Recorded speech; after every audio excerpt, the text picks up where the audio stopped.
Nous bénissons le Seigneur qui a permis que nous puissions parler de sa part. Les dimanches passés,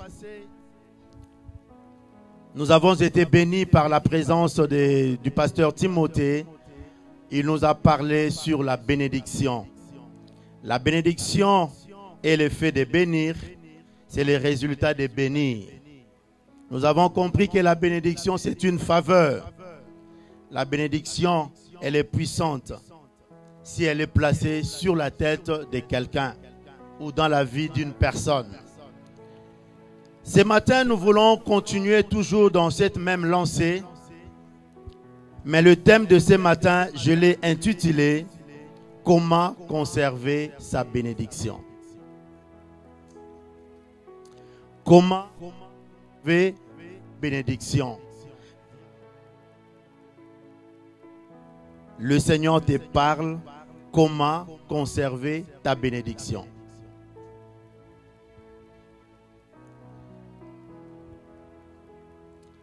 Nous avons souvent vu des gens être bénis.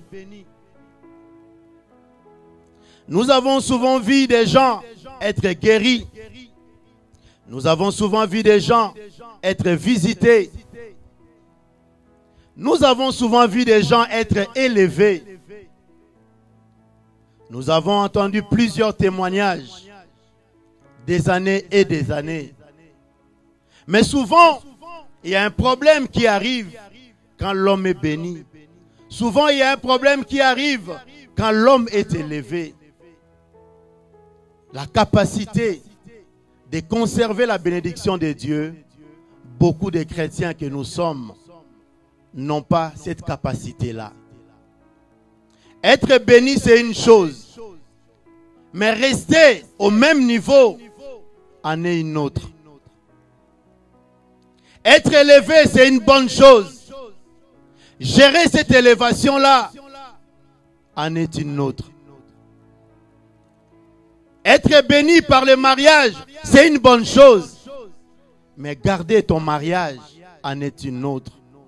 Et ce matin, le Seigneur veut nous parler. Il y en a plusieurs clés, plusieurs ingrédients que l'homme que nous sommes, que le chrétien que tu es, que le chrétien que je suis, pouvons utiliser pour pouvoir garder la bénédiction, l'élévation de Dieu.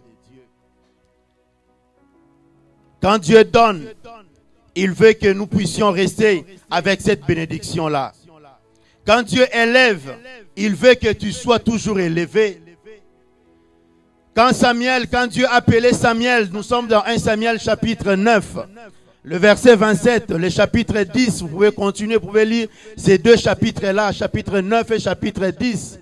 Samuel a dit à Saoul, après que Samuel a déversé l'huile sur la tête de Saoul, il lui a dit, maintenant, lorsque tu me quitteras, voilà les choses qui arriveront à ta vie.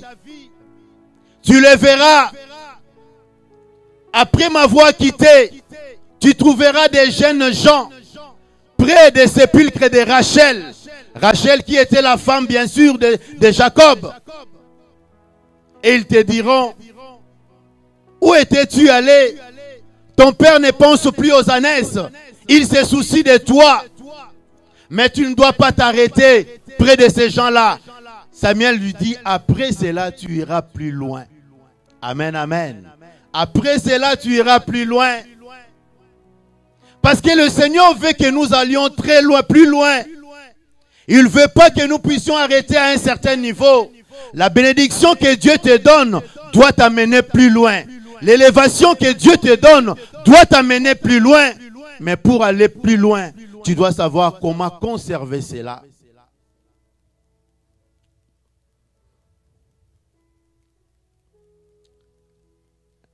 Ce matin, nous lirons dans Agé, chapitre 1, le verset 11. C'est un livre que beaucoup d'entre nous ne lisent pas trop souvent.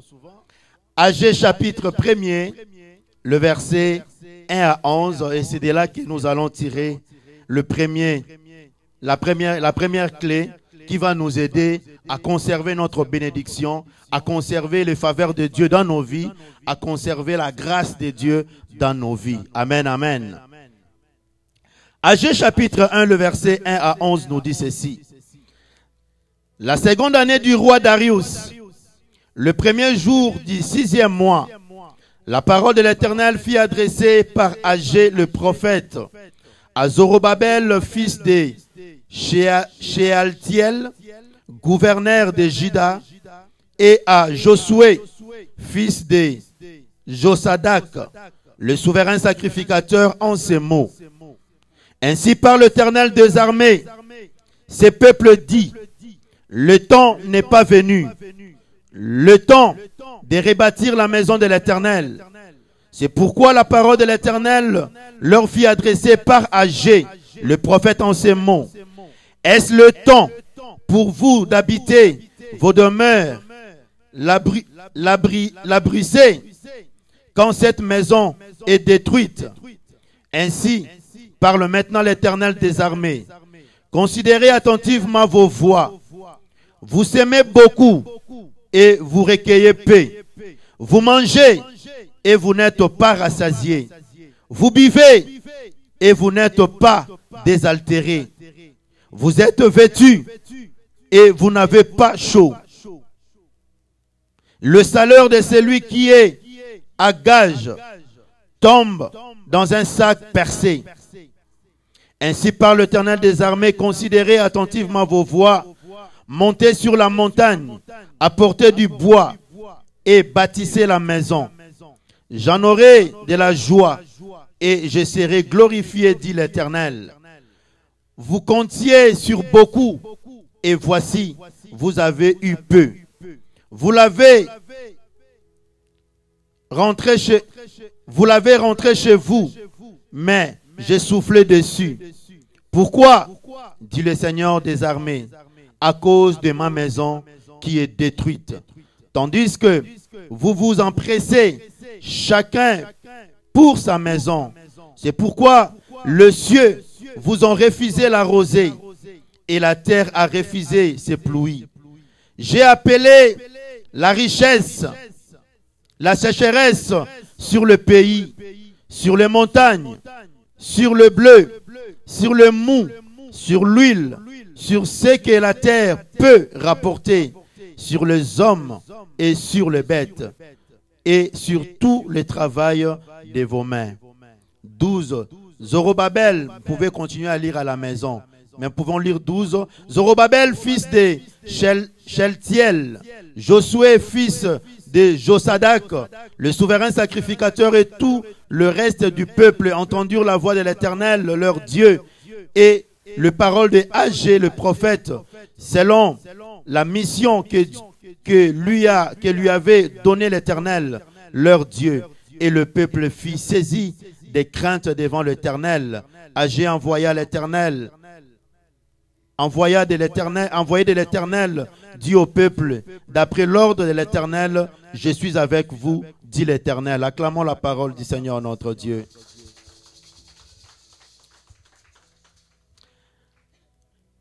Cette histoire, bien-aimée, s'est produite en Israël. Cette scène dont Agé était en train de prophétiser se passe 68 ans après la destruction du temple de Salomon par les Babyloniens. À cause du péché, Israël avait abandonné Dieu. Et nous savons, à chaque fois que Israël abandonnait Dieu, le Seigneur permettait à des nations païennes de venir piller Israël. Ça fait partie du mode opératoire de Dieu. Quand un enfant de Dieu est en alliance avec Dieu, il marche dans la conformité, il marche avec Dieu, il y a la paix. À chaque fois que tu te mets de côté, le Seigneur permet à des situations d'arriver dans ta vie. Pas pour te détruire, juste pour te recadrer, juste pour te ramener vers lui. Et c'était ainsi. Israël avait abandonné l'Éternel. Et là, il y avait une prophétie qu'Israël devait aller en déportation pendant 70 ans. Et lorsque, arrivé à 68 ans, Dieu va utiliser un roi païen. Mais ce roi-là était l'instrument que Dieu utilisait. Vous savez, notre Dieu est souverain. Dieu, pour te bénir, il peut même utiliser des païens. Dieu, pour t'amener à ta destinée, il peut utiliser des païens. Dieu va utiliser le roi Darius, qui va, à la 68e année, libérer près de 50 000 exilés juifs pour aller reconstruire Jérusalem ou le temple de Dieu. Parce que le temple était détruit. Et Dieu va utiliser ce roi-là. Et le roi va prendre 50 000 exilés juifs, va les libérer. Et ces gens-là sont retournés à Jérusalem pour mission de bâtir, de reconstruire les temples de Dieu qui étaient détruits. De ces nombres, il y avait aussi le gouverneur Zorobabel, qui était gouverneur de Jérusalem en ces temps-là, et comme souverain sacrificateur, Josué. Ils sont arrivés à Jérusalem. Ils ont posé la première pierre, comme pour dire, nous nous sommes fixés l'objectif de bâtir la maison de Dieu. On va faire la première pose du pierre. Ils ont fait cela. Après quelques temps, ils ont commencé à rencontrer des problèmes.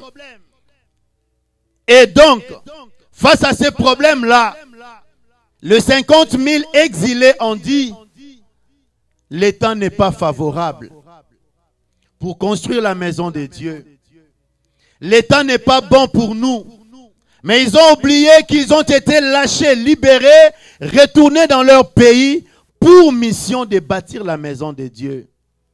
Ils ont dit, le temps n'est pas encore là. Le temps n'est pas venu. Le temps de rebâtir la maison de l'Éternel au verset 2. Et donc, qu'est-ce qui s'est passé?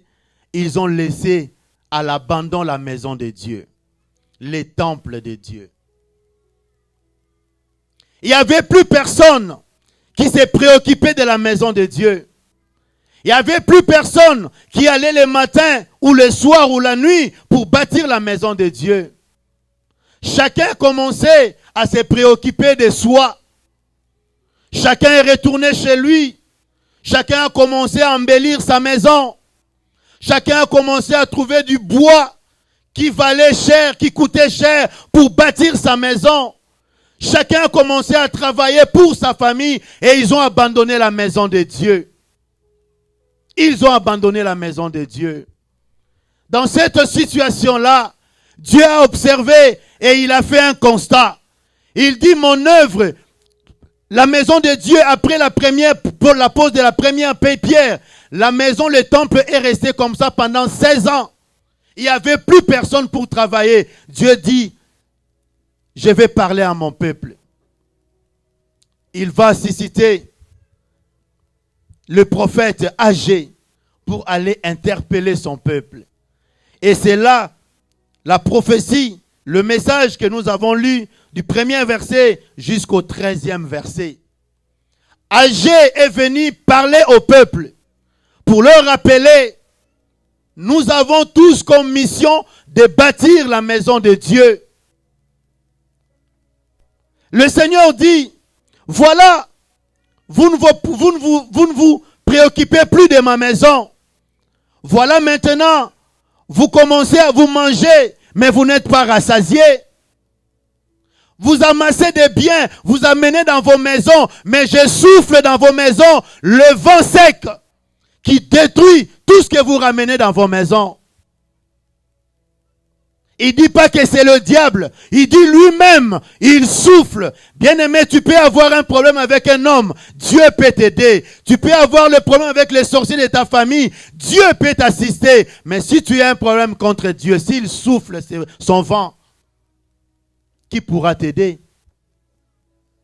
Il dit, tout ce que vous prenez des biens et vous les amenez dans vos maisons, je souffle un vent sec.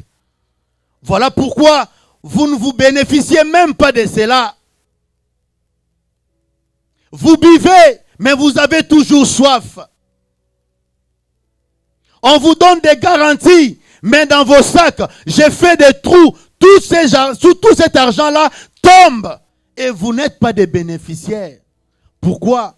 Parce que vous avez passé vos intérêts avant mon intérêt. Si aujourd'hui nous voyons beaucoup de gens être bénis et perdre la bénédiction, parce que ces gens-là ont laissé passer leurs intérêts avant les intérêts de Dieu. Comment conserver sa bénédiction? Comment conserver sa grâce? Laissez passer les intérêts de Dieu avant tes intérêts. Laissez passer les intérêts de Dieu avant mes intérêts, avant tes intérêts, veut dire tout simplement que Dieu ait la primauté, que Dieu soit le premier dans ta vie. Quand tu te réveilles, tu te lèves le matin, c'est Dieu. Quand tu dînes à midi, c'est Dieu. Quand tu pries le soir, c'est Dieu. Dans ta tête, c'est Dieu avant tout. La primauté. Beaucoup n'arrivent pas à conserver leur bénédiction. Parce qu'après être bénis, ils commencent à se préoccuper d'eux-mêmes. Ils ont oublié pourquoi ils sont bénis. Ils ont oublié pourquoi Dieu les a placés dans telle place. Ils ont oublié pourquoi ils ont ce qu'ils ont aujourd'hui. Si tu es béni, si tu as ce que tu as aujourd'hui, sache-le que Dieu t'a donné cela pour un but. Parce que Dieu ne fait rien sans but. Tout ce qu'il fait, il le fait pour un but. Pose-toi maintenant la question de savoir, est-ce que Dieu a la priorité de tout dans ma vie?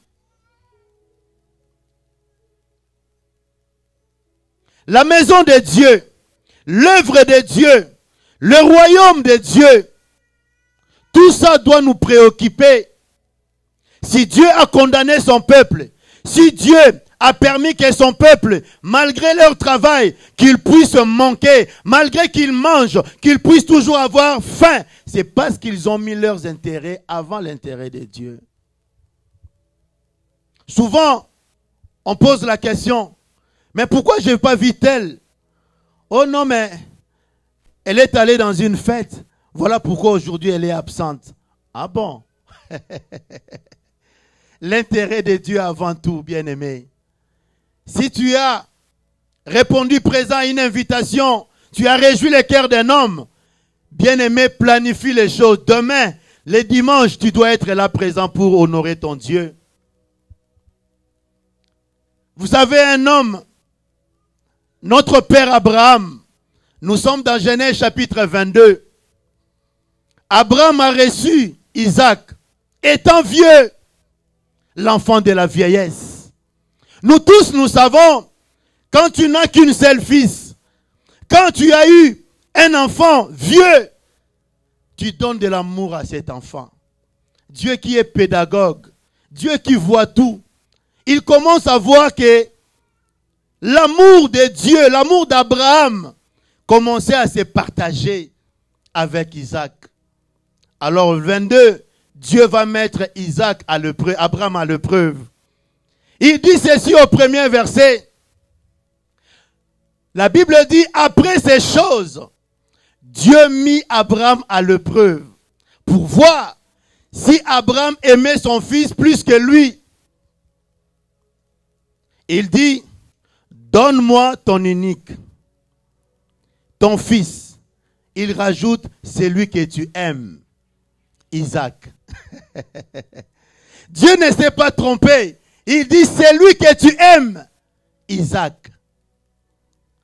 Gloire à Dieu pour notre père Abraham. Il n'a pas refusé. Amen, amen. Parce qu'Abraham avait la foi. Il savait que même s'il offrait Isaac, Dieu avait la capacité de ressusciter Isaac. Voilà par la foi, il a dit oui à ce que Dieu lui a demandé. Bien-aimé, si ton amour se porte vers le matériel, il y aura un moment où Dieu va te mettre à l'épreuve. Il te dira, soit ça ou c'est moi. Parce que Dieu n'aime pas la concurrence. Dieu n'aime pas la rivalité. Il est l'unique en son genre. Il veut que nous puissions toujours témoigner. Il est un et il restera un. Quand tu commences à partager l'amour avec quelqu'un d'autre, l'amour de Dieu avec le matériel, l'amour de Dieu avec ton travail, il y aura un moment, Dieu va réclamer ce travail-là. Je dis souvent à certaines personnes, l'énergie que je dépense dans mon travail, je dois dépenser la même force, la même énergie pour l'œuvre de Dieu. Si les vendredis, je ne reste pas à la maison, je pars travailler. Les vendredis, je serai aussi à l'église pour prier. C'est une question de principe. C'est lui qui aime Dieu. C'est lui qui met Dieu avant toute chose. Rien ne peut l'empêcher d'aimer Dieu ou de servir le Seigneur. Amen, amen. L'intérêt de Dieu. Je t'ai pris, mon frère et ma sœur. Ce matin, toi qui écoutes ces messages, que Dieu ait la priorité en toute chose dans ta vie. Si tu veux garder cette bénédiction-là, si tu veux que tu puisses manger et être rassasié, mets Dieu avant toute chose. Si Dieu, tu le mets après, tu verras, tu mangeras, tu ne seras pas rassasié. Tu amasseras des dollars, des biens, des richesses dans ces pays. Dieu soufflera. Tes finances, tu gagneras beaucoup, mais tu perdras aussi beaucoup. Ce n'est pas moi qui l'ai dit, c'est la parole de Dieu. Amen, amen. Amen, amen. Laissez passer l'intérêt de Dieu avant toute chose. Cela veut dire Dieu avant tout, Dieu avant moi, Dieu avant mes calculs, Dieu au premier rang de toutes choses. Amen, amen. Nos priorités dans la vie, nos priorités démontrent à quel point nous aimons le Seigneur. Si quelqu'un se préoccupe de la maison de Dieu, sa préoccupation détermine son amour envers son Dieu.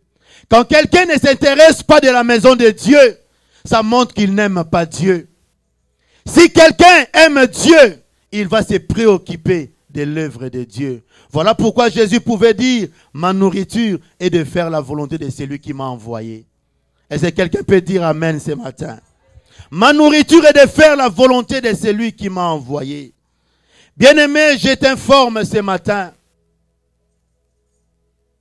La Bible nous dit, on ne peut pas aimer le monde plus que Dieu. Si l'amour de Dieu, si Dieu sent qu'il y a une partage, il y a la rivalité, il va s'imposer. Voilà pourquoi, ayant été béni, pendant un temps, les gens ont perdu cette bénédiction-là. Beaucoup ayant été bénis, comme ils commencent à fréquenter un millier donné, et ces milliers-là, les gens sont soit dans l'occultisme ou soit dans la débauche. Ils commencent à fréquenter et devant les épreuves, il ne manifeste pas sa foi, il ne témoigne pas, il ne démontre pas son identité. Bien-aimés, partout où nous allons, lorsque nous nous retrouvons avec des blancs, des noirs, des rouges ou des jaunes, bien-aimés, présente toujours ton identité. Souvent, les gens veulent faire plaisir aux gens. Non, si je dis que j'ai pris, ils vont me trouver un peu bizarre.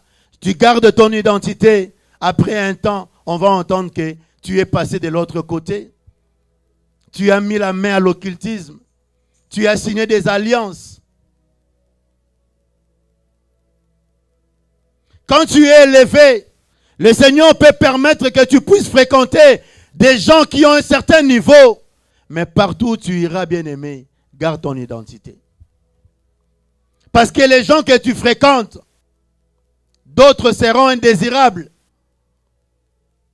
Mais si tu décides de jouer, d'aller dans leur jeu, tu vas faire des alliances, tu vas tomber dans l'idolâtrie. C'est là que le Seigneur va commencer à souffler. Un un vent de sécheresse. Amen, amen.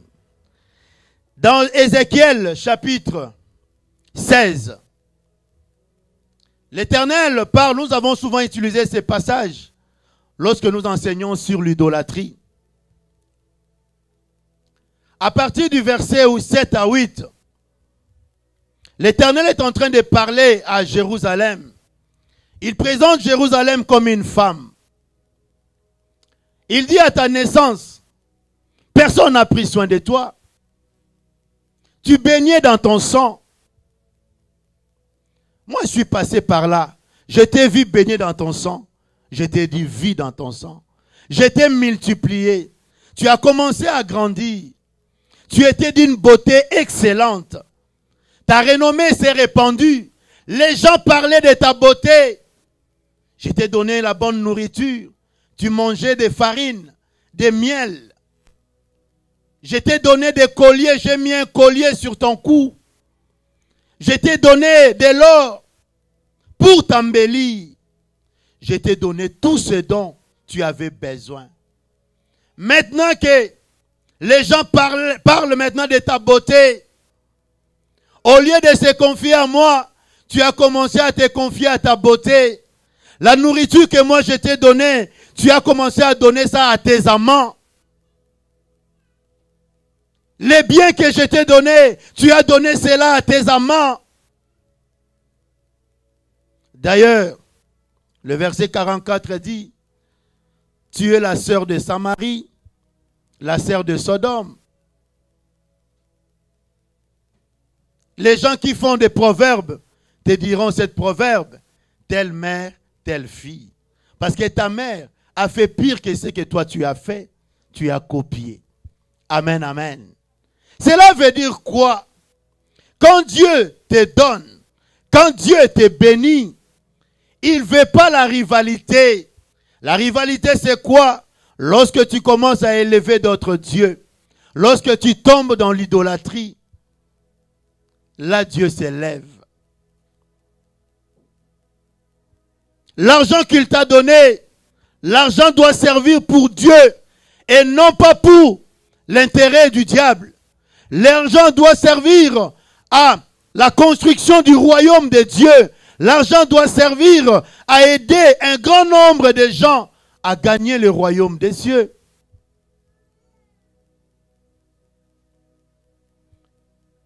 Ne prends pas ce que Dieu t'a donné pour donner à d'autres personnes. L'intérêt de Dieu avant toute chose.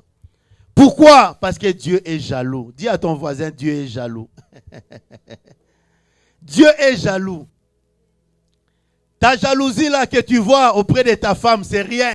La jalousie de Dieu, c'est plus que ça. Amen, amen. Dieu est très jaloux. Quand il parle de ses enfants, Dieu tape la poitrine. Quand il parlait de Job, on pouvait sentir la fierté de Dieu. Et à toi que Dieu a parlé du bien, a dit des bonnes choses sur toi, tu vas l'abandonner. L'intérêt de Dieu avant toute chose. Amen, amen. Si tu veux garder ta bénédiction, mets Dieu avant toute chose. Quand Dieu a la première place dans nos vies, il nous fournit nourriture et protection. Il nous fournit tout ce dont nous avons besoin. Comme il a dit aux enfants d'Israël, tout ce que tu as besoin, si tu mets Dieu en première position, Dieu te le donnera. Parce qu'il a la capacité de te donner au-delà même de ce que tu lui demandes. Amen, amen. La deuxième des choses, nous lirons dans Deutéronome chapitre 8, les versets 10 à 18. Deutéronome chapitre 8, versets 10 à 18. Mets Dieu avant toute chose. Tu n'auras pas de problème avec Dieu. Ne partage sa gloire avec personne. Tu n'auras pas de problème avec Dieu. Ne donne pas gloire à un autre. Donne gloire à Dieu. Tu n'auras pas de problème avec Dieu. La deuxième clé qui peut nous aider à garder notre bénédiction, la grâce, la faveur que Dieu nous donne. Nous lisons dans Deutéronome chapitre 8, les versets 10 à 18, dit ceci. Lorsque tu mangeras et te rassasieras, tu béniras l'Éternel ton Dieu pour les bons pays qu'il t'a donnés. Garde-toi d'oublier l'Éternel ton Dieu, au point de ne pas observer ses commandements, ses ordonnances et ses lois que je te prescris aujourd'hui. Lorsque tu mangeras et te rassasieras, lorsque tu bâtiras et habiteras de belles maisons, lorsque tu verras multiplier ton gros et ton menu bétail, s'augmenter ton argent et ton or, et s'accroître tout ce qui est à toi, prends garde que ton cœur ne s'enfle et que tu n'oublies l'Éternel ton Dieu qui t'a fait sortir du pays d'Égypte, de la maison de servitude, qui t'a fait marcher dans ce grand et affreux désert où il y a des serpents brillants et des scorpions, dans le lieu aride et sans eau, et qui a fait jaillir sur toi de l'eau du rocher le plus dur, qui t'a fait manger dans le désert la manne inconnue à tes pères, afin de t'humilier et de t'éprouver pour te faire ensuite du bien. Garde-toi de dire en ton cœur, ma force et la puissance de ma main m'ont acquis ces richesses. Souviens-toi de l'Éternel ton Dieu, car c'est lui qui te donnera de la force pour les acquérir, afin de confirmer, comme il le fait aujourd'hui, son alliance qu'il a jurée à tes pères. Acclamons la parole du Seigneur. Israël, après avoir sorti de l'Égypte, ils se sont butés à des obstacles.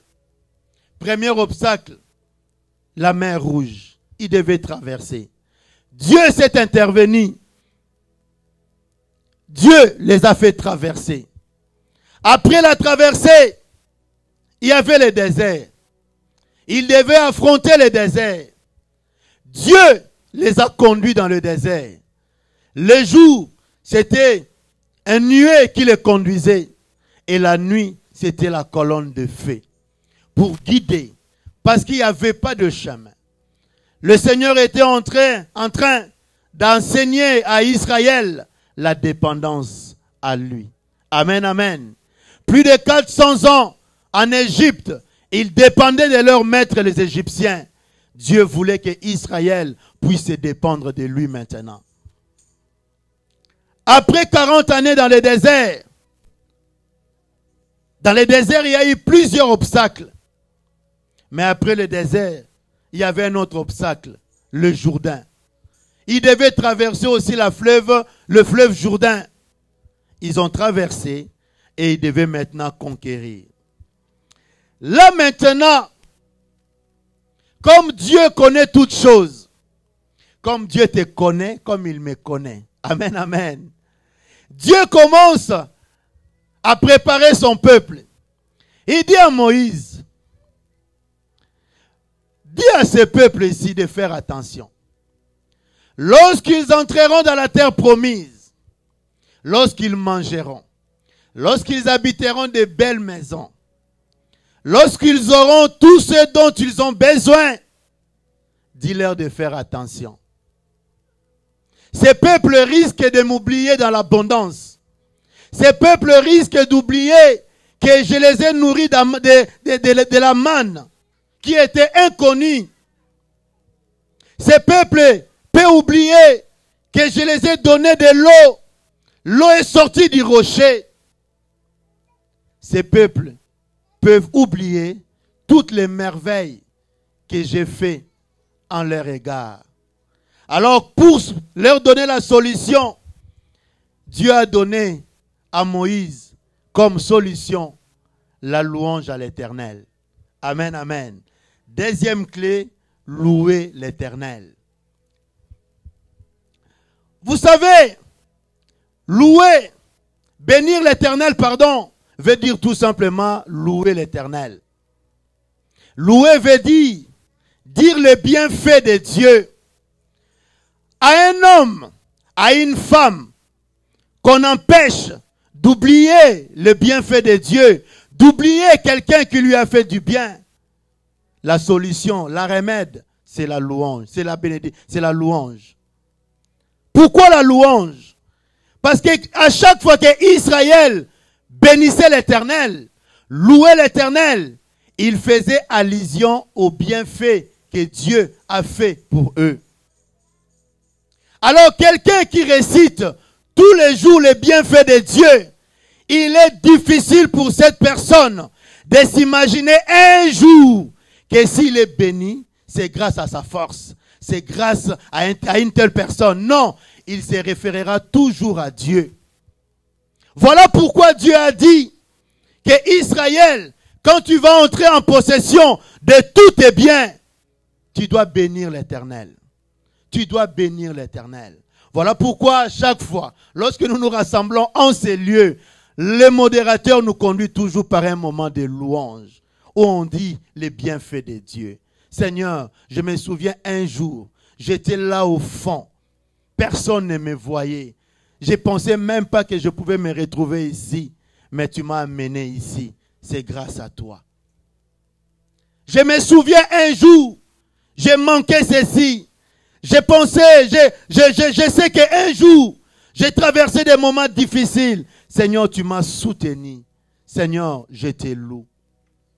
Voilà pourquoi David, même quand les gens criaient, Saoul a tué les 1000, David a tué ses 10 000. Cet homme, son cœur ne s'est point laissé tomber dans l'orgueil. Il louait toujours l'Éternel. Il pouvait dire, Dieu qui m'a délivré de la patte de l'ours, de la gueule du lion, me délivrera devant cet incirconcis. La louange. Amen, amen. Nous devons continuellement louer notre Dieu. Parce qu'en louant Dieu, ça nous préserve de l'orgueil. Ça garde ton cœur pur. Ça empêche ton cœur de tomber dans l'orgueil. Qu'est-ce que tu as fait? Regarde un peu ton voisin, dis-lui, qu'est-ce que tu as fait? Qu'est-ce que tu as fait pour que tu sois beau, belle, comme tu es là? Qu'est-ce que toi tu as fait? Quand tu te regardes au miroir, devant le miroir, qu'est-ce que tu as fait? Quelle est cette formule chimique que tu as donnée à tes parents pour que tu sois comme tu es là? Tu n'as rien fait. Tu t'es retrouvé un jour comme ça, tu te regardes, oh, je suis belle, hein, je suis beau. À celui qui t'a donné, à celui qui t'a créé, il te demande tout simplement la louange. Si les gens t'acclament, toi rends grâce à Dieu. Bénis toujours l'Éternel qui t'a créé ainsi. Amen, amen. Est-ce que quelqu'un peut acclamer l'Éternel ce matin?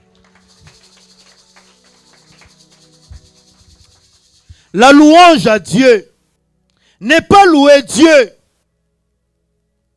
pour ses bienfaits, peut préparer ton cœur à la désobéissance.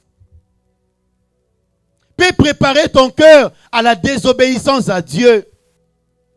N'est pas louer Dieu pour ses bienfaits, peut préparer ton cœur à tomber dans l'orgueil. Tout ce que nous avons, nous l'avons par Dieu.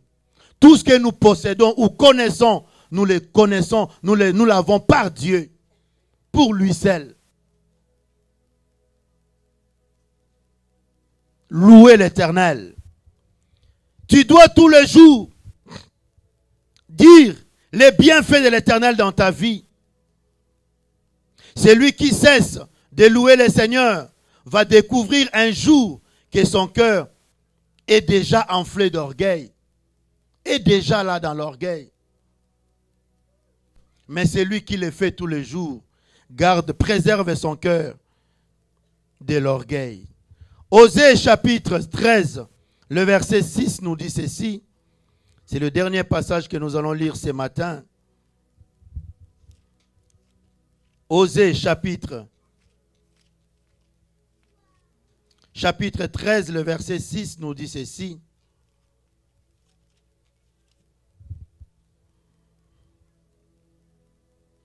Ils se sont rassasiés de leur pâturage. Ils se sont rassasiés de leur cœur. Ils se sont rassasiés et leur cœur s'est enflé. C'est pourquoi ils m'ont oublié. Bien-aimé, quand ton cœur tombe dans l'orgueil, quand tu ne reconnais plus la main de Dieu dans ta vie, tu oublies Dieu, tu es déjà dans l'orgueil. Et dans tout ce que Dieu t'a donné, tu peux perdre cela. Qui a été déjà béni? Ou qui est béni?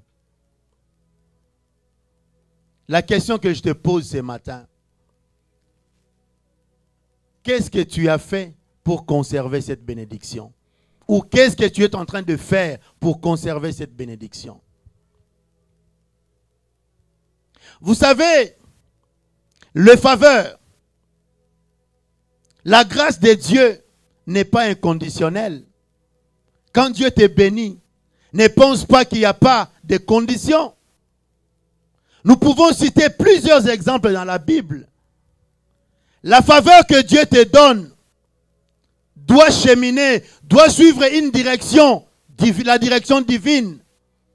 Mais quand tu laisses passer ton intérêt avant toute chose, c'est là que Dieu vient prendre. Le message de ce matin t'est adressé à toi, mon frère, et à ma soeur, et à moi aussi. Tu as un ministère. Apprends à louer Dieu. Tu as un ministère. Fais passer l'intérêt de Dieu avant toute chose. Dieu t'a béni. Laisse passer l'intérêt de Dieu. Et tu verras, tu vivras en paix avec Dieu. Tu n'auras pas de problème avec Dieu. Lorsque tu laisses passer tes intérêts avant les intérêts de Dieu, tu trouveras Dieu devant ta porte en train de toquer. Il va te résister comme tu n'as jamais eu la résistance dans ta vie. Si tu loues Dieu, tu gardes ton cœur pur, tu la préserves de l'orgueil. Dieu n'aime pas l'orgueil. Dieu veut la gloire, que la gloire lui soit rendue. Et nous, son peuple, nous sommes là pour lui rendre la gloire qui lui est due. Acclamons le Seigneur. Que le Seigneur nous bénisse ce matin. Comment conserver la bénédiction de Dieu? Si tu veux prier avec moi ce matin, lève-toi là où tu es. Nous allons élever nos voix. À celui qui donne, à celui qui te fait du bien.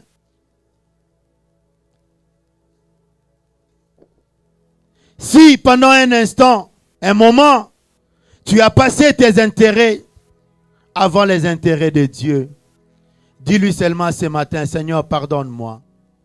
Je me suis laissé, je me suis inconduit, Seigneur. J'ai pensé que la première chose, c'était moi. Or, la primauté, c'est toi, Seigneur. Pardonne-moi, Seigneur. Et aide-moi à m'ajuster ce matin. Élève ta voix. Pendant que la chorale chante, élève ta voix. Commence à prier au nom de Jésus. Alléluia. Parle à Dieu ce matin. Parle-lui ce matin.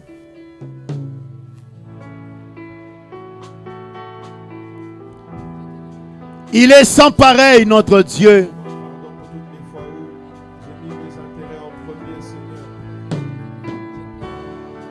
Il partage sa gloire avec personne. Il veut que toute la gloire lui soit rendue. Nous, son peuple, nous sommes là pour rendre tous les jours gloire à notre Dieu. Dieu dit à Israël, vous ne m'avez pas rendu la gloire qui m'est due. Je désire que mon peuple m'honore, que mon peuple me donne gloire. Et ce matin, bien-aimé, le Seigneur est capable de t'aider. Il est capable de te pardonner. Il est capable de t'aider à t'ajuster. Si tu changes ton attitude, il changera aussi ta situation. Il veut que tu puisses manger et être rassasié. Il veut que tu puisses boire afin que tu n'aies plus soif. Il est même prêt à te donner des fleuves d'eau vive.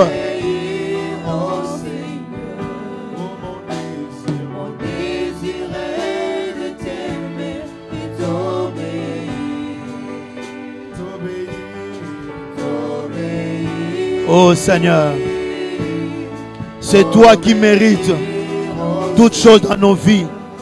C'est toi, Seigneur, qui as la primauté. C'est toi, Seigneur, et personne d'autre, Seigneur. Toi seul la première place dans ma vie. Toi seul la première place dans cette église. Toi seul la première place dans nos familles, Seigneur. C'est pour un homme qui bénit. C'est toi qui bénis, Seigneur.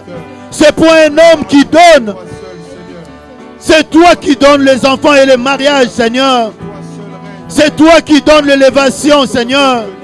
C'est toi celle qui délivre, Seigneur.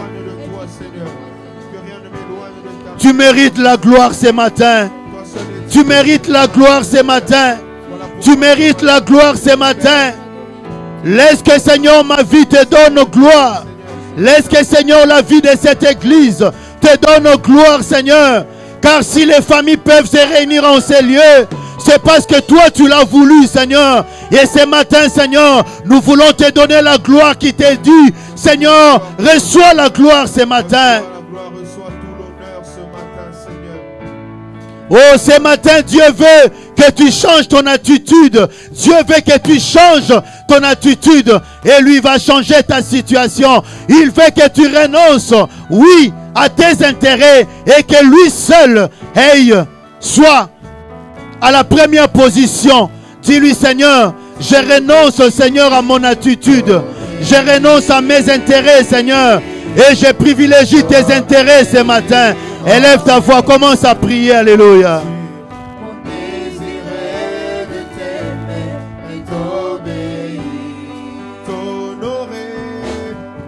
T'honorer, Seigneur.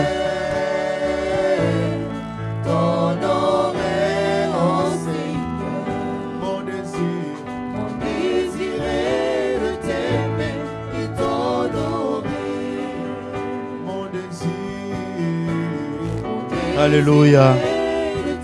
Oh Jésus.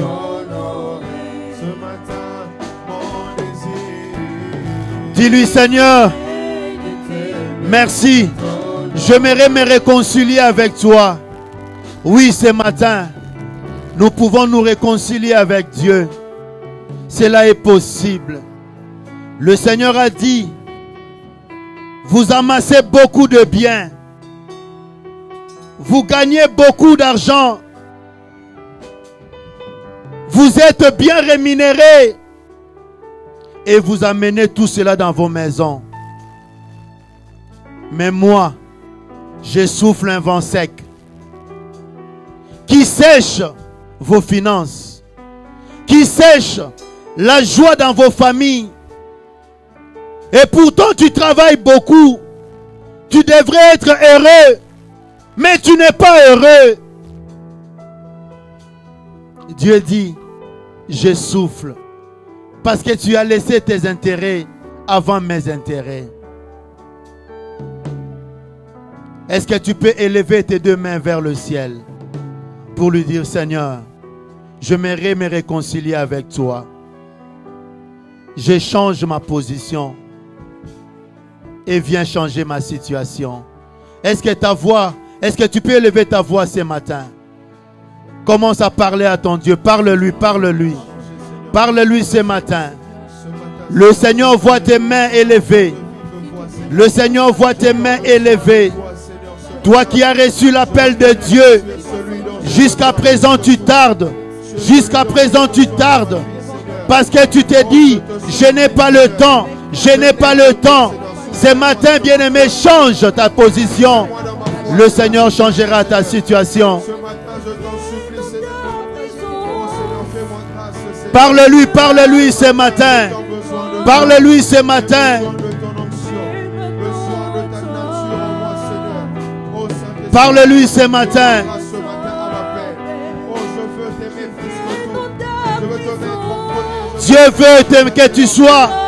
Je ne veux pas mettre. Dieu veut la constance. Seigneur, je veux être Dieu veut que ta bénédiction soit constante. Seigneur. Dieu veut te garder toujours élevé. Il veut que tu sois en paix. Il veut que tu puisses manger à ta faim. Il veut que tu n'aies plus soif. Je m'attends à toi, Seigneur. Viens dans ta présence. Le cœur assoiffé de toi.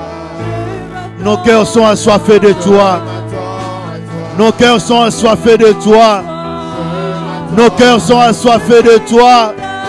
Comme un biche soupire après d'un courant d'eau. Mon âme a soif de toi, Seigneur.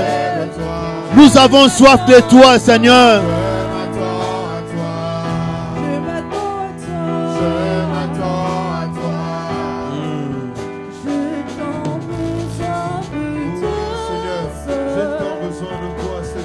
De toi seul.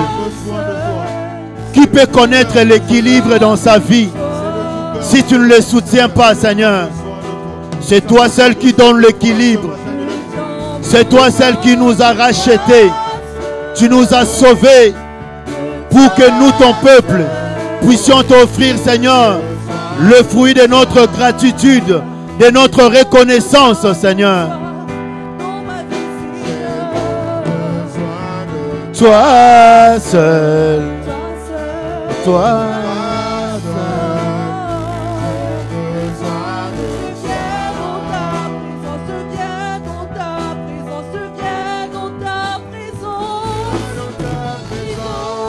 oui, écoutez.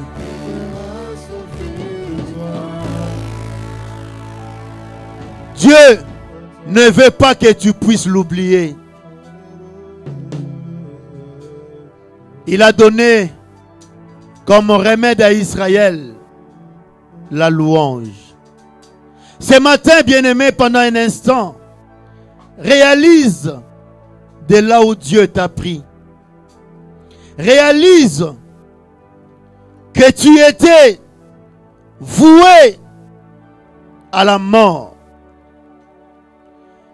Lorsque tu étais encore dans le péché, l'amour de Dieu était sur toi. Le Seigneur a envoyé son Fils unique mourir à la croix pour toi et pour moi. Il nous a rachetés par son sang. Aujourd'hui, on peut se dire, je suis enfant de Dieu. C'est parce que quelqu'un a payé le prix. Pense à un moment de ta vie où tu ne voyais plus le chemin par où tu devais passer. Le Seigneur est passé par là. Il t'a tendu sa main. Il t'a soutenu. Est-ce que tu peux bénir l'Éternel ton Dieu ce matin pour lui dire, Seigneur, si je suis ce que je suis aujourd'hui, c'est grâce à toi. Que l'honneur ne revienne qu'à toi seul, Seigneur. Élève tes deux mains vers le ciel. Commence à bénir l'Éternel ton Dieu. Bénis-le ce matin, bien-aimé. En bénissant l'Éternel, oui, tu te préserves de l'orgueil. Tu gardes ton cœur loin de l'orgueil. Le diable ne peut pas venir souffler dans tes pensées pour te dire que c'est le Dieu, que c'est toi-même qui est devenu ce que tu es aujourd'hui. Bénis l'Éternel Dieu dans ta vie. Bénis-le ce matin. En toi je me confie.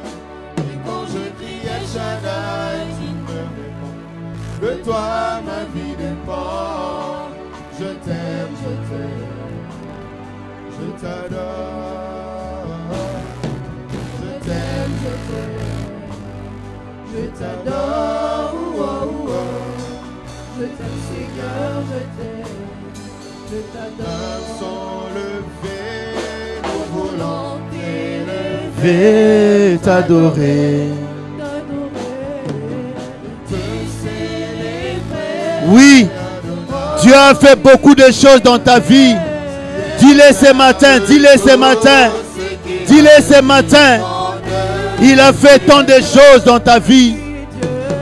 Dis-le ce matin, afin que l'ennemi t'entende le dire, afin que tu manifestes ta gratitude, ta reconnaissance vers Dieu.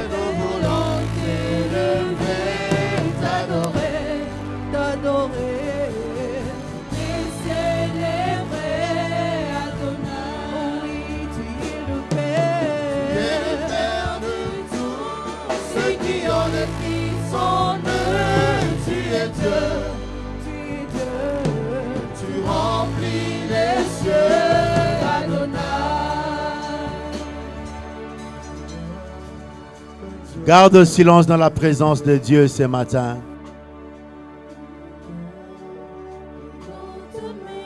Tu n'oublieras plus l'Éternel ton Dieu.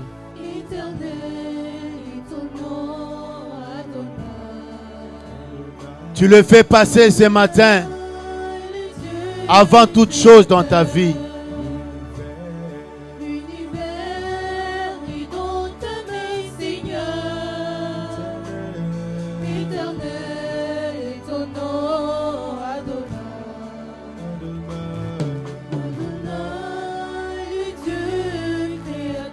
Oui, parce que tu as fait, tu as ouvert ton cœur.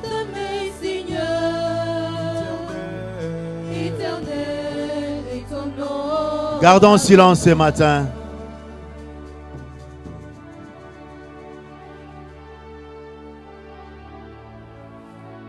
Autrefois, un vent de sécheresse soufflait dans ta vie. Puisque tu t'es réconcilié avec ton Dieu ce matin,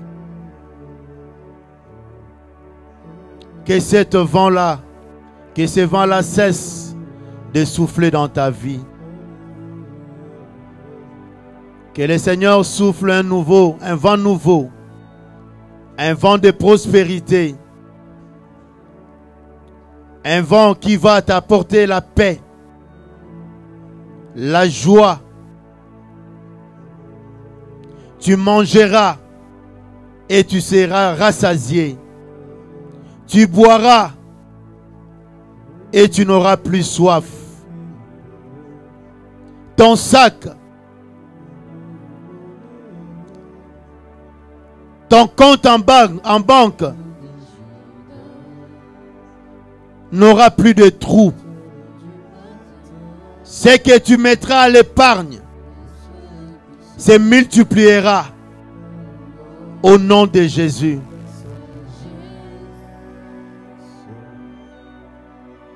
Que le Seigneur nous bénisse ce matin.